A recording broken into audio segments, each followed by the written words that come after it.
ये भारतीय सेना के 28 साल के जवान शहीद विजय कुमार हैं। महाराष्ट्र में कमांडो ट्रेनिंग के दौरान एक बड़े हादसे में विजय देश के लिए शहीद हो गए हैं।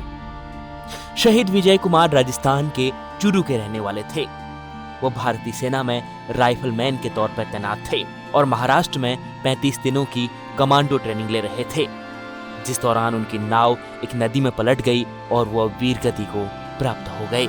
अब उनका 15 महीने का बेटा पिता के बिना पूरी जिंदगी बिताएगा।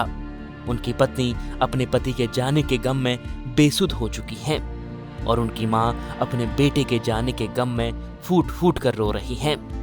फिर जब शहीद विजय कुमार धीनवाल की अंतिम यात्रा निकली तो पूरा गांव उनके साथ निकल पड़ा। उस वक्त सबकी आंखें नम थी, क्योंकि विजय सिर्फ भारतीय सेना का जवान ही नहीं बल्कि एक जिंदा दिल इंसान भी था। वह साल 2015 में भारतीय फौज में भर्ती हुए थे।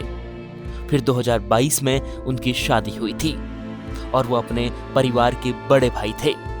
परिवार की जिम्मेदारी उनके ऊपर थी, लेकिन एक हादसे में परिवार ने बेटे के साथ ही अपना सुखी संसार भी खो दिया है। फिर जब कल शाम शहीद विजय की अंतिम यात्रा निकली तो उनकी मां अपने लाडले बेटे को दुलारती रही।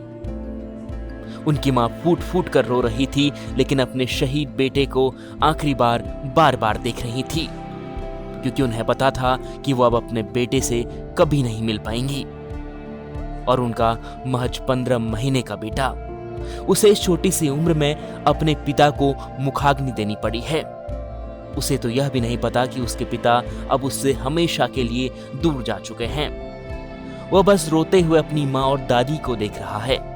उन्हें रोता देख खुद भी रो रहा है, लेकिन ऐसा क्यों हो रहा है उसे कुछ भी नहीं पता। राजस्थान के चूरू में शहीद विजय की अंतिम यात्रा के वक्त वहां के नौजवानों ने तिरंगा यात्रा भी निकाली और देश के बहादुर जवान को अंतिम विदाई दी। News report इंडिया.com।